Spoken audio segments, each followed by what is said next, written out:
Let me tell you about the story of my friend who likes to travel all around the world. And she likes to take pictures wherever she goes. She likes to do some hiking and take pictures there, etc., etc., etc. So she comes to me and asks me, look at those pictures, I don't like them, tell me what's wrong, there's like something missing and it looks like there's a little punch missing.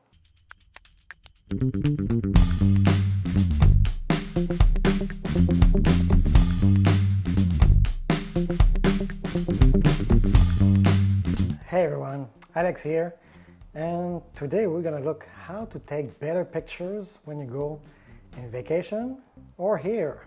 And this tip will help you also wherever which machine you're using to take your pictures, cell phone, camera, portable cameras, GoPro, whatever you use. Those things, like this, it doesn't matter. So we'll look at the picture before and we'll look at the picture after. And obviously it's a work in progress. Of course, like anything you learn, you're gonna be better right now, but you'll learn even more the more you practice and the more you become better. So let's check out the pictures.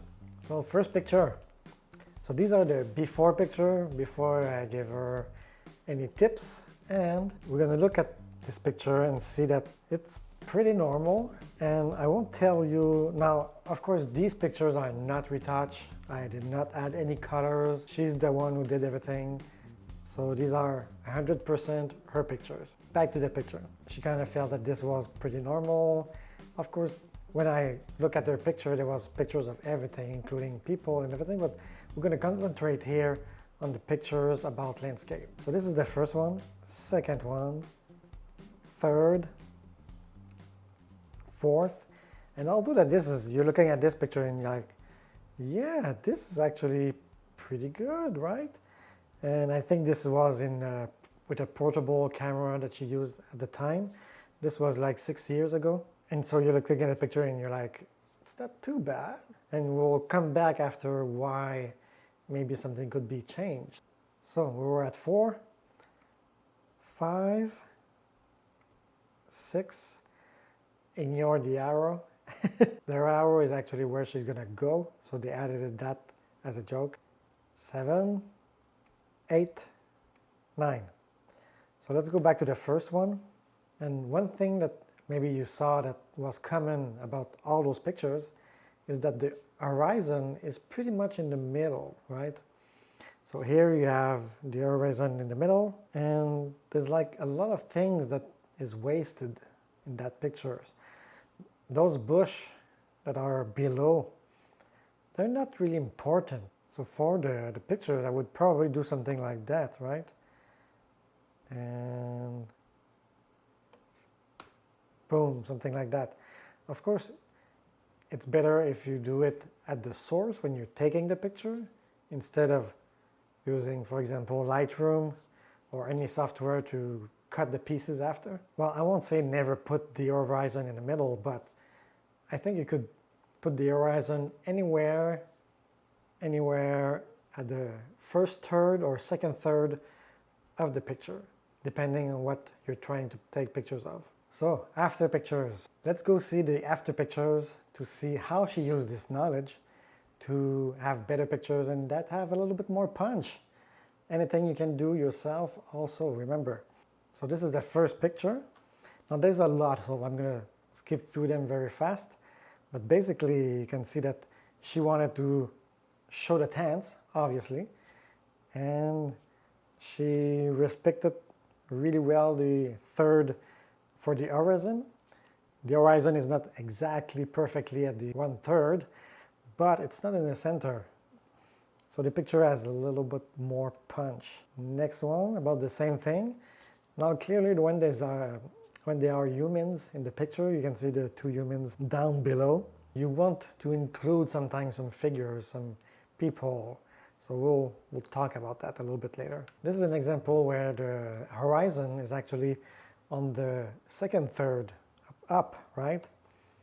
So if we look over here, but since she's including the people, I would probably even remove a little bit of that dirt do something like so, and probably that I will have included a little bit more of sky, because the human eye is actually going to look at this picture and immediately is going to seek out human figure. So you're going to see those two guys or girls, I don't know, in the pictures automatically. So your eye will be drawn to those two persons. But yeah, I would have included a little bit more sky with the rest. It's actually a good progression. Here's another example of the horizon being up there. Basically, you want to, in this case, you wanted to see all the smoke, well, the clouds at that height, the river, the green and the snow. So in this picture, we can actually see that the horizon is actually right on the 1/3 line, right?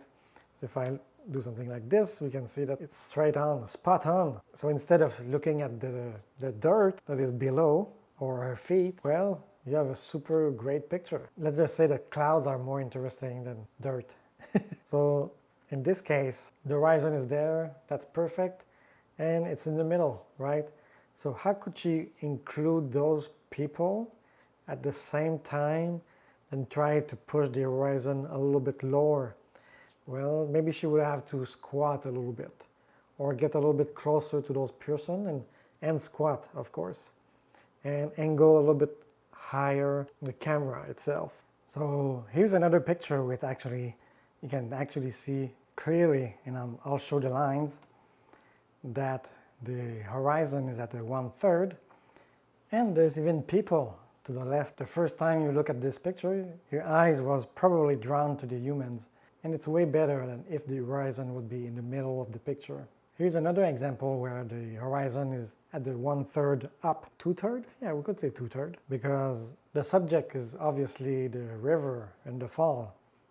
Another example, pretty good execution, and instead of showing some trees below that are not really important, well, you can really see the view of the valley over here. Pretty cool shot.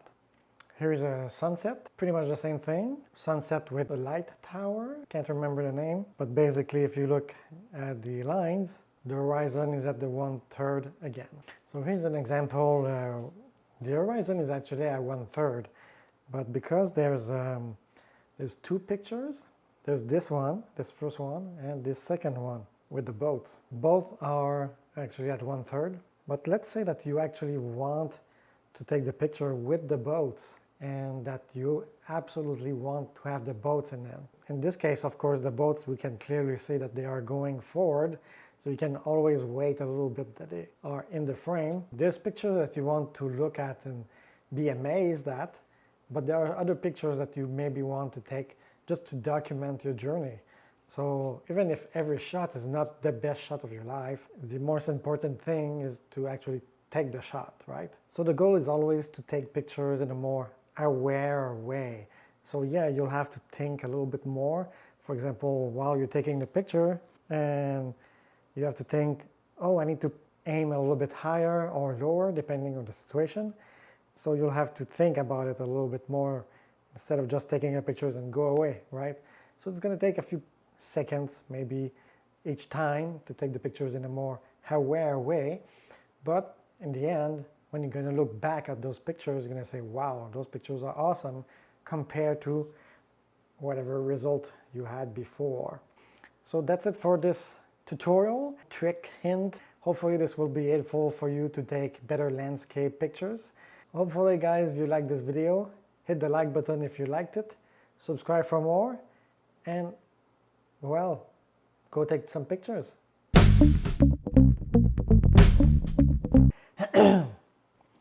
Be able to make of the,